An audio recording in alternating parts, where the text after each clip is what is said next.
बातें कुछ मन की। कुछ आपकी कुछ हमारी। मैं हूँ doctor Veena Agarwal, consultant women's holistic health and wellness.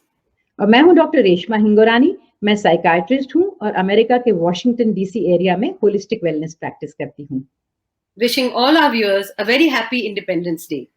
स्वागत है आप सबका हमारे इस नए लाइव शो में, जिसमें हर हफ्ते हम होलिस्टिक वेलनेस के किसी नए पहलू पर बात करेंगे।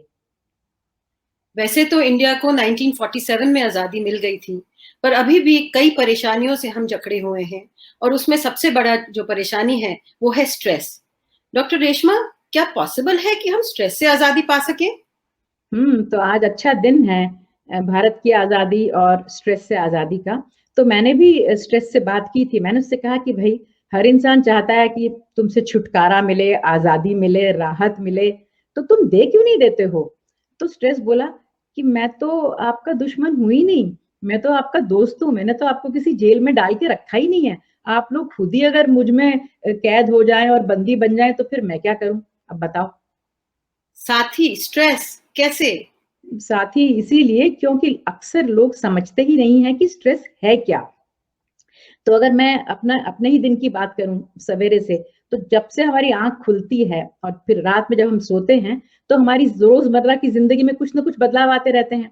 सवेरे मेरी टूथपेस्ट खत्म हो रखी थी, मैंने उसको उसको बदल लिया। कंप्यूटर चालू करने लगी, वो थोड़ी देर लगा रहा था, मैं झल्ला गई। फिर बेटे से बात हुई, थोड़ा मन अच्छा हुआ। फिर कोविड की खबर पे नजर गई, तो क्या हुआ कि कुछ परेशानी भी हुई, कुछ एंजाइटी, कुछ घबराहट, कुछ उदासी भी हुई।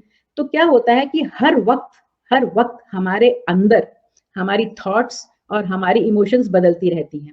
साथ साथ हमारे बाहर भी बहुत कुछ बदलता रहता है। तो क्या हमारी बॉडी को, मतलब हमारे शरीर को भी और हमारे मन को भी उन सब चीजों से एडजस्ट करके चलना पड़ता है। तो इसी पूरे एडजस्टमेंट का नाम जो है वो स्ट्रेस है। तो अब बताओ कि कौन दुश्मन कौन दोस्त? तो बेसिकली नजरिया हमें अपना बदलना होगा और हमें स्ट्रेस को अपना दुश्मन नहीं दोस्त मानना पड़ेगा। आज हम बात कर रहे हैं होलिस्टिक वेलनेस की, डॉक्टर रेशमा।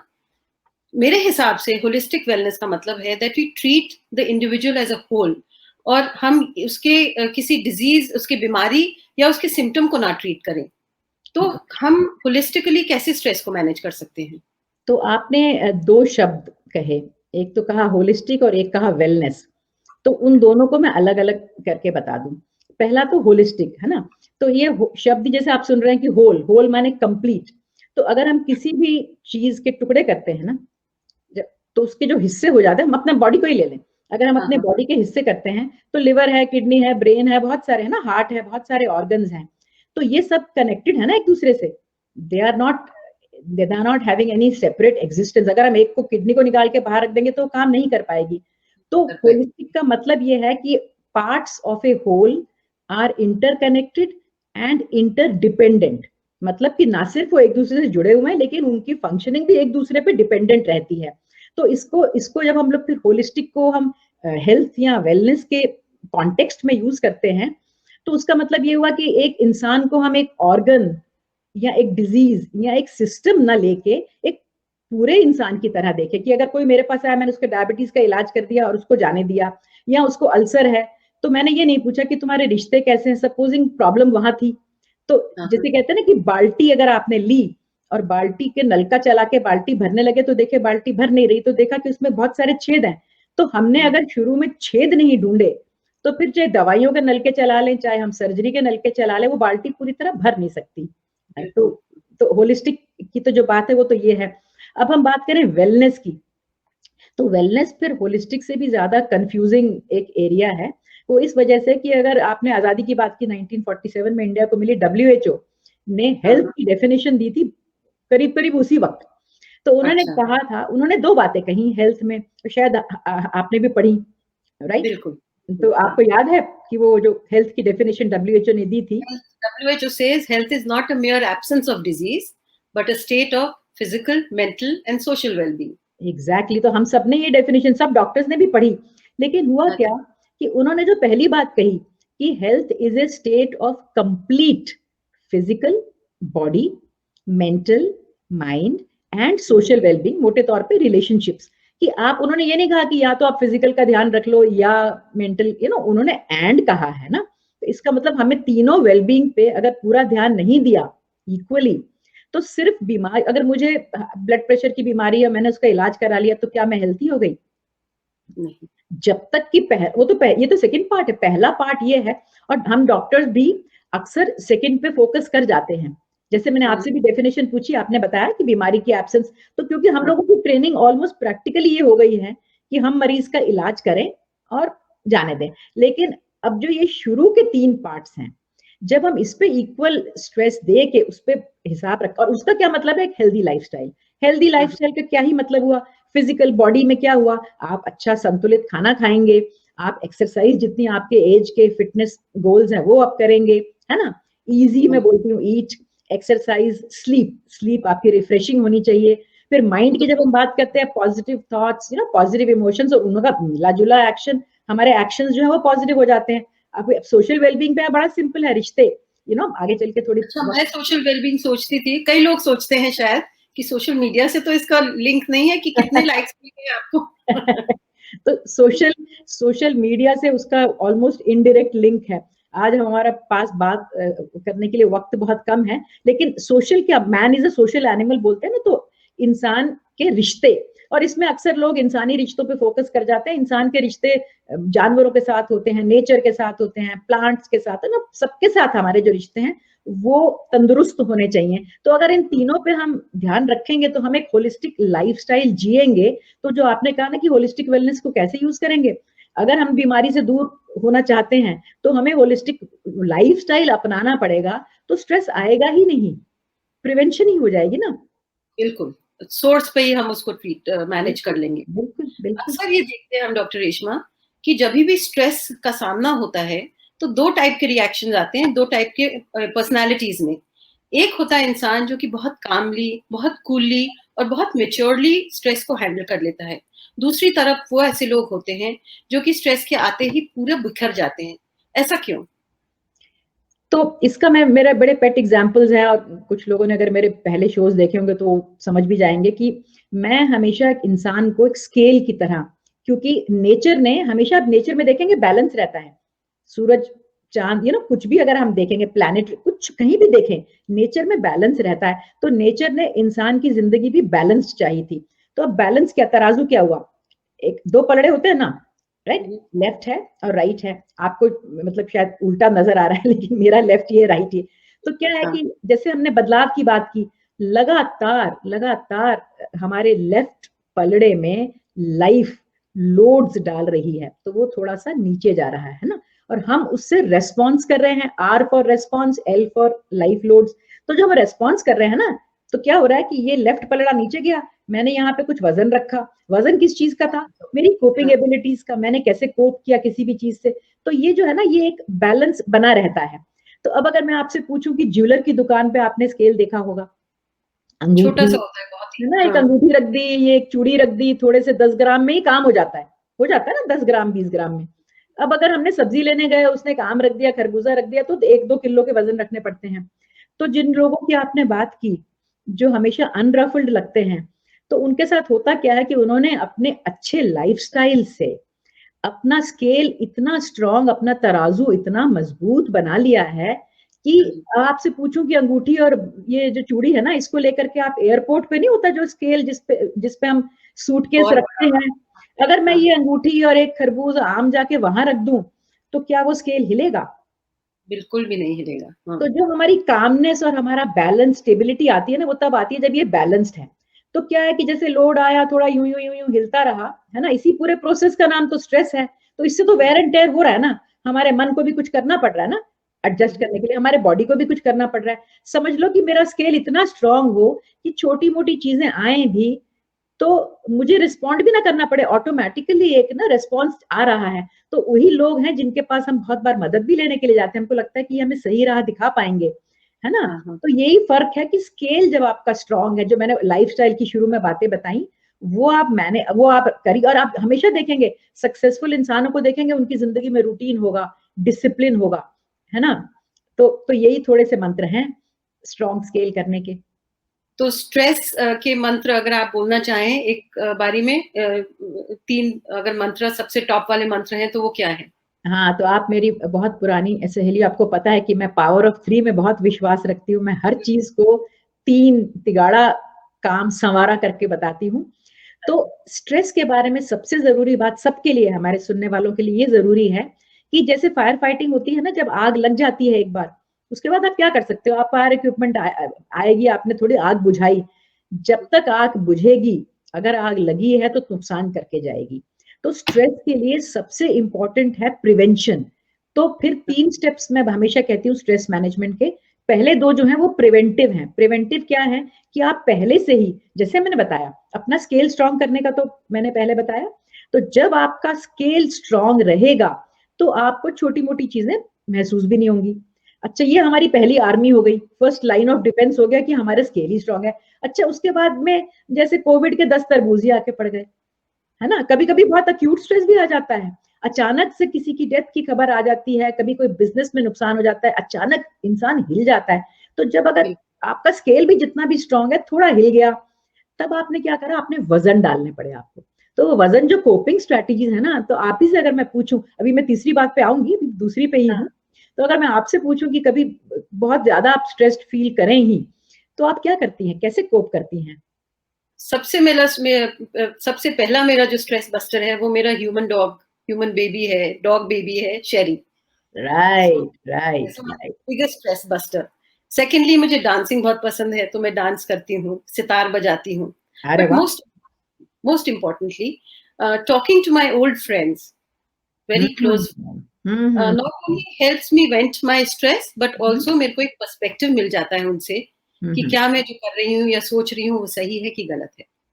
तो आपने कितनी अच्छी बातें बताई। देखिए, pet therapy, art therapy, music therapy, ये अपने आप में पूरी-पूरी थेरेपीज़ ही हैं।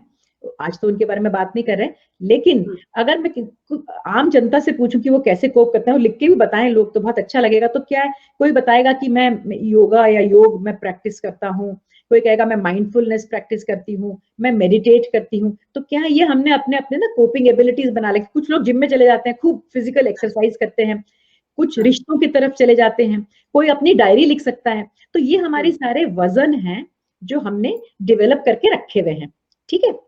हाँ जी। तो सेकंड स्ट्रैटेजी यही है कि आप अपनी कोपिंग एबिलिटीज़ को हर वक़्त शार्पन करते रहें, बढ़ाते रहें। हम्म, उससे भी ज़्यादा ज़रूरी जो तीसरी जो आपने बात कही सहेली के पास जाने की, तो पहला हाँ, तो मैंने बताया आप अपना स्केल स्ट्रॉन्ग कर लीजिए।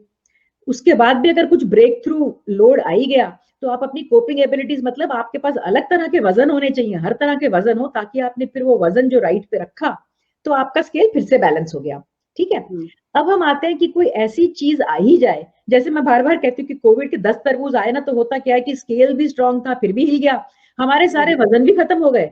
अब हर इंसान कोविड स्ट्रेस से ग्रसित है। अब तीसरी चीज़ क्या आती है, सेरेनिटी प्रिंसिपल। उसके भी 3 पार्ट्स हैं। पहला, आप ऊपर वाला जो भी आपका हो, जिस भी धर्म के आप हो या जहाँ भी जिससे भी आप पूजा करते हो, तो आप कहिए कि मुझे जो है, grant me the serenity to accept the things that I can not change. मुझे उतनी शक्ति दो कि जो मैं चीज़ें नहीं बदल सकती, उन्हें मैं बर्दाश्त कर सकूँ, number 1। Number 2, give me the courage to change the things that I can. मतलब मुझे उतनी शक्ति, इतनी भी शक्ति दो कि जो मैं बदल सकती हूँ मैं बदलूं। अब हम्म, प्रॉब्लम कहाँ आती है? प्रॉब्लम तीसरी वाली पार्ट में आती है। Give me the wisdom to know the difference. मुझे इतनी बुद्धि भी दो कि मैं ये फर्क कर पाऊं कि मुझे बदलना क्या है और सहना क्या है। तो जो आपने बात की ना, जो आपने बात की कि आप सहेली से बात करती हैं, इसमें ये चीज़ आप सोचना बहुत ज़रूरी है कि अब हम दोनों ही लें, अगर मेरी डॉक्टर वीना से नहीं बनती, हाँ, तो मैं डॉक्टर वीना को चेंज करने की कोशिश करती रहूँ। तो ये तो बात, ये अप्रोच ही गलत हो गया ना, सेरेनिटी प्रिंसिपल का उल्टा एप्लीकेशन हो गया। मुझे चेंज किसको करना है? खुद को। अपने अब आप मैं को। कर नहीं पा रही, अब मैं कर नहीं पा रही। तो अगर मैंने आपसे फ़ोन करके कहा कि किसी ने भी कहा किसी से कि मैं ना ये सिगरेट नहीं छूट रही और अब तो मेरे को लगता है कि अब ऐसे ही है, अब ऐसे ही चलेगा, और आपने भी कहा हाँ भैया मेरी भी नहीं छूट रही, अब ऐसे ही चलेगा। तो ये भी बात गलत हो गई ना। तो विज़डम जो है ना, वो आपको विज़डम लेने के लिए आप सही इंसान के पास आपको जाना होगा। जो हम्म, कई लोग गुरुओं के पास जाते हैं, अलग-अलग तरह के लोगों ने अपने हेल्प, कोई जैसे आपने कहा कुछ अनरफल्ड लोग होते हैं, वाइज़ लोग होते हैं, तो फिर उनके पास एडवाइस लेना। तो ये बात का बहुत ध्यान रखें कि एक ही ट्रीटमेंट है, स्केल स्ट्रॉन्ग करना प्रिवेंशन, वेट्स को, कोपिंग स्ट्रेटजीज को स्ट्रॉन्ग रखना, प्रिवेंशन। लेकिन अगर अब आ ही गई मुसीबत तो ट्रीटमेंट उसका फिर यही बचता है, either you try to change it or you try to accept it, right. So friends, आज हमने ये सीखा कि स्ट्रेस हमारा दुश्मन नहीं है पर दोस्त है। हमें इसको अपने साथ लेके चलना पड़ेगा और हमें इस तरह से मैनेज करना पड़ेगा और हमें अपनी स्कोपिंग स्ट्रैटेजीज को इस तरह से स्ट्रॉन्ग बनाना पड़ेगा कि छोटे मोटे स्ट्रेस से हम बिल्कुल बिना परेशान हुए हम डील कर सके।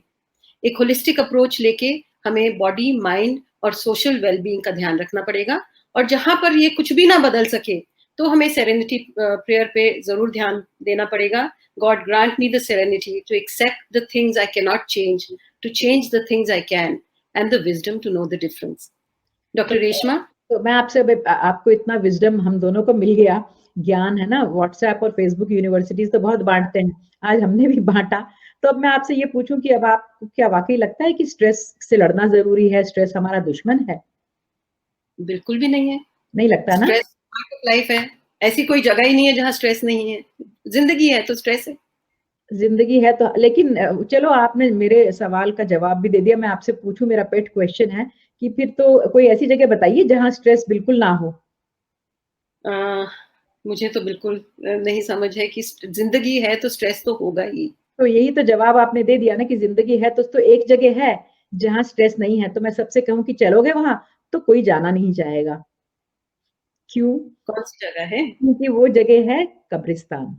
तो अरे कब्रिस्तान में ग्रेवयार्ड, क्योंकि आपने कहा ना कि जिंदगी है तो स्ट्रेस है, तो आपने जवाब दिया ही था। लेकिन शायद ये शब्द भी कोई इस्तेमाल करना नहीं चाहता और मैं जानबूझ के ये शब्द एंड में इसी से करना चाहती हूँ कि जहां कुछ नहीं बदल रहा, ना मेरे अंदर ना मेरे बाहर, वहां स्ट्रेस नहीं है। तो क्या हम वहां जाना चाहेंगे स्ट्रेस ना हो ना? हम तो इसी जिंदगी में रह के, तो मेरा लास्ट मैसेज अगर ये हो कि जब जब हम नेगेटिव शब्द इस्तेमाल करते हैं ना, तो यहाँ पे नेगेटिव केमिकल्स रिलीज होते हैं। स्ट्रेस इस वक्त इतना नेगेटिव शब्द बन चुका है, टेंशन और स्ट्रेस। बेहतर होगा कि हम अपनी वोकैबुलरी से, हमारी डिक्शनरी से ये शब्द निकाल दें। ये मुझ जैसे और डॉक्टर्स और साइकियाट्रिस्ट और हम जो हैं, हम पे छोड़ दें। आपको जब ये लगे ना कि स्ट्रेस ज्यादा है, तो आप ये समझिए कि आज ना दिन में बहुत कुछ हो रहा है। कभी कभी ऐसा भी तो होता है ना, दिन में कुछ नहीं होता, तब आप कहते हो कि यार बड़ी बोरियत हो रही है, आज कुछ हो ही नहीं रहा, ना तो फोन बज रहा है। ये अभी तो आजकल तो नहीं हो रहा, कोविड के दिनों में पहले होता था। तो कभी कभी हम बोर भी हो जाते थे।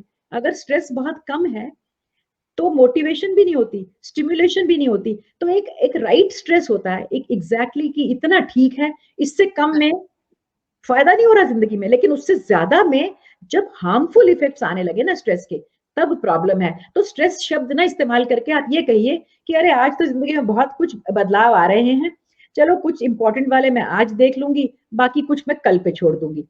तो आई थिंक स्ट्रेस से मुक्ति मिल जाएगी। बहुत अच्छा आपने बोला। अब हम यहाँ पर ये डिस्कशन एंड करके कुछ सवालों के जवाब देना चाहेंगे। मैं देख रही हूँ गोपाल है दिल्ली से, वो कह रहे हैं कि स्ट्रेस क्या एक मेंटल इलनेस है? अरे ये उन्होंने कितना बढ़िया सवाल पूछा। और आपकी मेरी भी एक कभी बात हुई है ना इस बारे में, आपने कहा था कि मैंने हाउस जॉब की थी साइकियाट्री में, याद है? हाँ, मैंने एक हाउस जॉब की थी साइकियाट्री में। हाउस जॉब नहीं की थी मैंने, एक अपने एमबीबीएस के दौरान कुछ पोस्टिंग थी मेरी वहां पर कुछ समय तक। तो वहां पर पेशेंट से इंटरेक्ट करके ये लगा कि सैनिटी और इंसैनिटी में बहुत बहुत ही कम डिफरेंस है। जो हम फील करते हैं वो पेशेंट्स में थोड़ा एग्जैजरेटेड फील होता है, जैसे सैडनेस है, डिप्रेशन है, हम सब वो फील करते हैं। तो ये कैसे पता लगे कि फर्क दोनों में कौन सा अबनॉर्मल है और कौन सा नॉर्मल है? मैं हमेशा ये सोचती हूँ। हमारे पास वक्त कितना है, मैं उसी हिसाब से इसका जवाब थोड़ा लंबा है अभी है हमारे पास। हाँ, तो मैं अगर बहुत जल्दी से बताने की कोशिश करूं तो 3 तरीके हैं जिससे कि हमें ये पता लगे कि नॉर्मल और एबनॉर्मल में क्या। किसी ने भी पूछा है ना, जैसे आपने, इन्होंने कहा कि बहुत भी और सवाल भी मुझे नजर आ रहे हैं कि मेंटल इलनेस की उससे बाल ग्रे हो जाते हैं कि नहीं, क्या सिम्टम्स होते हैं। तो मोटे तौर पे ये याद रखिए कि जैसे हमारे को छाती में दर्द है, तो डॉक्टर ये नहीं कहेगा आपसे कि अच्छा इतना छाती में दर्द है ना तो घर पे रहना, इतना है तो मेरे पास आ जाना, है ना। लेकिन मेंटल इलनेसेस जो कॉमनेस्ट हैं, एंजाइटी और डिप्रेशन, घबराहट और उदासी, दोनों नॉर्मल इंसान दिन में 10 बार महसूस करते हैं। तो एक मैं तीन पी का फिर से फॉर्मूला बताती हूँ। 3 पी का बहुत जल्दी मैं बताऊंगी, कभी बाद अगले प्रोग्राम में डिटेल में ले लेंगे। पहला पी है, आपको पुलिस वाला बनना है। आपको पुलिस वाला क्यों बनना है? क्योंकि जब भी ये जो घबराहट, उदासी, डिसअपॉइंटमेंट, फ्रस्ट्रेशन, जेलसी, ये सब नेगेटिव इमोशंस हैं। हमने ना इसको अरेस्ट करना है। मुजरिम है ये हमारा नुकसान कर रहा है। यस, किसी ने पूछा बाल ग्रे करते हैं। स्ट्रेस के सारे असर जो है ना वही फिजिकल, मेंटल, सोशल वेलबींग पे आते हैं। बीमारी का रूप नहीं लिया उन्होंने। वो स्ट्रेस क्या है? नॉर्मल और बीमारी के बीच की स्थिति है। इसमें सिम्टम्स आ रहे हैं, लेकिन अगर आपने स्ट्रेस पे ध्यान नहीं दिया तो फिर वो बीमारी बनेगी। तो मैं पीछे आती हूँ वापस। 3 पीस जो है, पहला पी पुलिसमैन बनिए। जब भी कोई आपको नेगेटिव इमोशन महसूस हो, कुछ भी हो, आप उसको अरेस्ट कर लीजिए पुलिस वाला बन के। आप उससे कहिए कि तू तू क्या कर रहा है, तू कहाँ से आया। इमोशंस की सबसे खूबसूरती ये है कि उनकी टांगे नहीं होती, वो हैंडीकैप्ड होते हैं। वो ना अपने आप नहीं आ सकते, वो किसी सोच के कंधे पे बैठ के आते हैं। तो आपने सिर्फ इतना करना है, वो मुजरिम को छोड़ना नहीं जब तक कि तू बता, तू अंदर घुसा कैसे, मेरे मन के अंदर घुसा कैसे। तो अपने आप वो झक मार के ना बताएगा, आपको पता लग जाएगा कि अच्छा यहाँ तक तो मैं बिल्कुल सेफ थी। यहाँ पे जो है ना मैंने उदासी महसूस करनी शुरू की, तो आपको कहीं ना कहीं आपके सबकॉन्शियस में, कॉन्शियस माइंड में वो सोच मिल जाएगी। जो ही आपको वो सोच मिल जाए ना, तो ये तो पहला पी है कि आपने वो सोच जब पकड़ी, क्योंकि आप इमोशन को नहीं बदल सकते जब आप सोच। ये बाल्टी वाली बात हो गई, जो बाल्टी में छेद है ना वो थॉट है, खाली बाल्टी इमोशन। तो आपने जो भी थॉट पकड़ा ना, फिर हम थॉट पे काम कर सकते हैं, क्योंकि हम थॉट को पॉजिटिव में बदल सकते हैं। एक दूसरा पी है परसिस्टेंट, कि कभी आप, जैसे मैंने सुबह बताया बेटे से बात हुई, अच्छा लगा, कोविड बुरा लगा, आ ही गई ना बात। ये तो नहीं ना कि मैं लगातार उस बात को लेके उदास हो गई। तो हमारे मेंटल इलनेसेस में हम लोग इसीलिए ड्यूरेशन दे रखी है कि हर एक इंसान को ये नॉर्मल फील होता है। तो क्या 2 हफ्ते तक आप लगातार उदास हैं और कुछ और सिम्टम है, तो डिप्रेशन के चांसेस हैं। पहले पी में भी ये याद रखें, अगर आपको वजह नहीं मिल रही ना, अगर आप उदास हैं और घबरा रहे हैं और आपको थॉट नहीं मिल रही, that may be a sign of illness. वो मेंटल इलनेस का साइन हो सकता है, नंबर 1। नंबर 2, जैसे मैंने परसिस्टेंट बताया पी, तो अगर लंबा चल रहा है 2 हफ्ते, एंजाइटी क्योंकि और भी कॉमन है उदासी से, उसमें हमने 1 महीना, 6 महीने अलग अलग बीमारियों के ड्यूरेशन रखी हुई है। तीसरा पी है परवेजिव। परवेजिव का मतलब क्या है? हर वक्त आपके महसूस हो रहा है, हर वक्त का टाइम की बात नहीं हो रही अब ये बात हो रही है कि हम लोग, हर इंसान 3 सिचुएशंस में अक्सर होता है, होम, वर्क या समाज। हर हमारी पूरी जिंदगी अब घर पे बीत रही है, लेकिन फिर भी जब निकलते थे नॉर्मल जिंदगी थी, तो काम, समाज और घर, घर के रिश्ते हैं, काम पे रिश्ते हैं, है ना, और समाज में हमारे रिश्ते हैं। तो अगर आपको वो नेगेटिव इमोशन एक ही जगह महसूस हो रहा है कि आप घर पे ठीक नहीं रह रहे, अब आजकल भी तो वर्क फ्रॉम होम है, लेकिन फिर भी हमारे फैमिली फ्रेंड से जूम कहीं ना कहीं मीटिंग होती रहती है ना, तो आपने देखा कि वहां तो बिल्कुल ठीक रहती हूँ, फिर घर पे जब अपने घर के माहौल में आती आती हूँ तो उदासी। हाँ, तो अगर आपको एक सिचुएशन में नेगेटिव इमोशन है, तो प्रॉब्लम सिचुएशन में है, आप में नहीं है। अगर आपको तीनों सिचुएशन में प्रॉब्लम है कि आप ना तो फ्रेंड्स के साथ खुश रह पा रहे हैं, ना फैमिली के साथ, ना काम पे आपका मन लग रहा है, ना घर पे, तो P policeman, P persistent, P pervasive, अगर ये तीनों पी मिल रहे हैं, तो मेहरबानी करके शायद साइकियाट्रिस्ट के पास ना सही, डॉक्टर के पास किसी से सलाह लें। तो ये तो स्ट्रेस मेंटल इलनेस नहीं है, लेकिन वो मेंटल इलनेस और फिजिकल इलनेस और सोशल इलनेस के बारे में कोई बात नहीं करता। रोड रेज होती है ना, किसी ने मेरी कार को जरा सी खरोंच लगा दी, मैंने निकल के 2 थप्पड़ लगा दिए या बंदूक निकाल के मार ही दिया। ये हो ही रहा है हमारी सोसाइटी में, आए ये दिन होता है। डिसऑर्डर्स हैं, ये सोशल डिसऑर्डर्स हैं। कोई किसी का खून करता था, चलो एक चाकू एक बार लगा दिया, 32 बार आपने चाकू लगा दिया, उसके टुकड़े टुकड़े, इतनी ये जो घिनौनी हरकतें हैं ना, ये सोशल डिसऑर्डर्स हैं। तो शरीर के डिसऑर्डर्स कॉमन है, मेंटल अब कॉमन होने लगे, सोशल भी अब जो है ना, अब हम स्ट्रेस पे ध्यान नहीं देंगे, तो तीनों वेलबींग पे बैलेंस ध्यान नहीं देंगे ना, तो ये अलग अलग डिसऑर्डर्स बढ़ेंगे। तो जो ही आपने इन सब की प्रॉब्लम आई, ये मेरी कमीज है जरा सा यहाँ उधड़ी, मैंने वहां टांका नहीं लगाया, रोज मैं पहनती रही ना, तो फिर ये पूरी फटके पे बर्बाद हो जाएगी। तो लाइफस्टाइल इज प्रिवेंटिव, करते रहेंगे तो स्ट्रेस फिर दुश्मन हम बना रहे हैं, हम प्रॉब्लम सॉल्व नहीं कर रहे, कल सोचेंगे, अभी नहीं करेंगे, अभी मन नहीं कर रहा, ये चॉइस अच्छी नहीं लग रही, बुरी शादी है, तोड़ू तो भी मुसीबत, जीऊं तो भी मुसीबत, तो कल सोचूंगी। ज्यों ही अच्छा, आपने एक कल और सवाल सोची। लेते हैं, हाँ एक और सॉरी, सवाल लेते मैं भटक जाती हूँ, आपको मुझे रोकना पड़ेगा। हैं। ये पूछ रहे हैं कि स्ट्रेस और एंजाइटी सेम है क्या? पल्लवी कुमार पूछ रहे हैं। हाँ, तो मैंने अभी बता दिया कि एंजाइटी माने घबराहट जो है वो स्ट्रेस का एक सिम्टम है, उसी की बात कर लें। स्ट्रेस के असर क्या क्या, क्योंकि कई लोगों के मन में ये बात होगी। तो स्ट्रेस के असर बॉडी पे क्या पड़ेंगे? आपको बीमारी नहीं है लेकिन आपको सिम्टम क्या आ रहा है, आपको छाती में जलन हो रही है, आपको सर दर्द हो रहा है, आप हर वक्त आपकी त्योरियां यूं चढ़ी हुई हैं, आपके सर में दर्द हो रहा है, आपकी मसल्स टेंस हैं, आप रिलैक्स नहीं हो रहे, आपको बॉडी एक्स हो रहे हैं, है ना? तो ये सारे बॉडी में सिम्टम, कभी आपको डायरिया हो गया, कभी आपको कॉन्स्टिपेशन हो गया, मेन चीज क्या है, you will feel ill, you will fall ill more often, आपको बार बार बीमारियां भी लगेंगी, you will feel ill more often, हर वक्त लगेगा कि मैं ठीक नहीं हूं, और डॉक्टर पे जाएंगे तो टेस्ट भी नॉर्मल आ जाएंगे। तो बॉडी पे हुए, माइंड पे अच्छी वाली सोच रखने वाले लोगों की सोच नेगेटिव हो जाएगी, उन्हें चिड़चिड़ापन, गुस्सा, घबराहट, उदासी, ये सारे सिम्टम आने लगेंगे, और रिश्तों में खटास पड़ेगी। सीधे सीधे तीनों एरियाज में आपको अगर ये असर, और स्ट्रेस के असर अक्सर खुद को नजर नहीं आते, मेहरबानी करके दूसरों की बात सुनिए। अगर कोई आपसे कहे कि तुम चिड़चिड़ी हो गई हो, है ना, तुम थोड़ा परेशान लगने लगते हो, तो अरे नहीं नहीं कोई ना, हम लोग डिनायल में रहते हैं, अरे नहीं नहीं कोई प्रॉब्लम है ही नहीं, ऐसा मत करिए, ऐसा मत करिए। सबसे इंपॉर्टेंट रिश्ता आपका स्वयं सेल्फ के साथ है। जो शीशे में अपना चेहरा देखें, वो देखें जो असली चेहरा है, वो नहीं जो हम दुनिया को दिखाते हैं, तभी आप स्ट्रेस को कैच कर पाएंगे जल्दी। अब एक आखिरी सवाल लेते हैं। तनुजा is asking कि are women more prone to having stress? अब ये मेल फीमेल उसमें ये बहुत बड़ा प्रश्न अपने में है।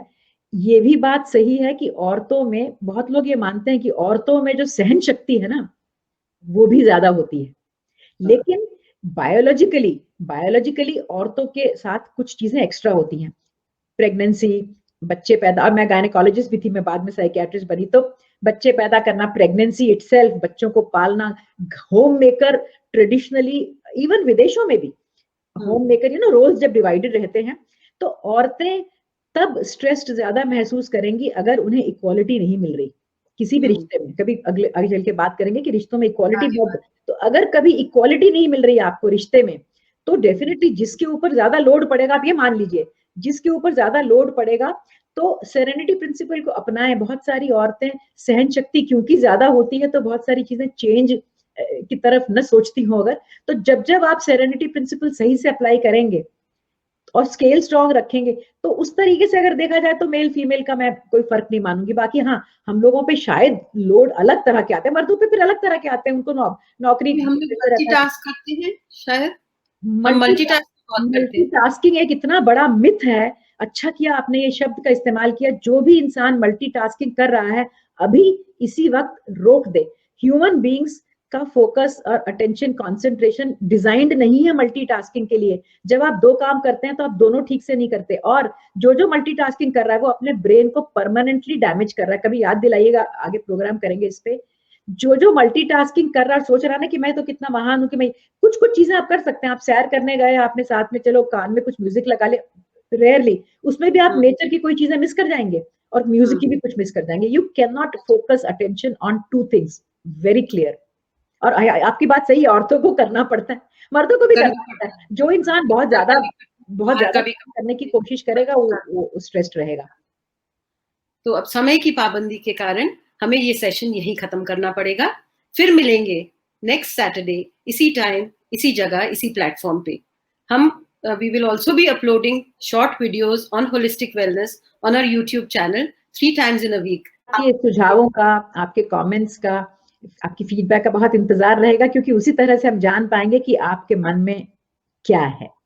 हाँ जी, तो इससे अभी हम विदा लेते हैं। अगली बार मिलेंगे एक नए टॉपिक के साथ। जय हिंद। जय हिंद।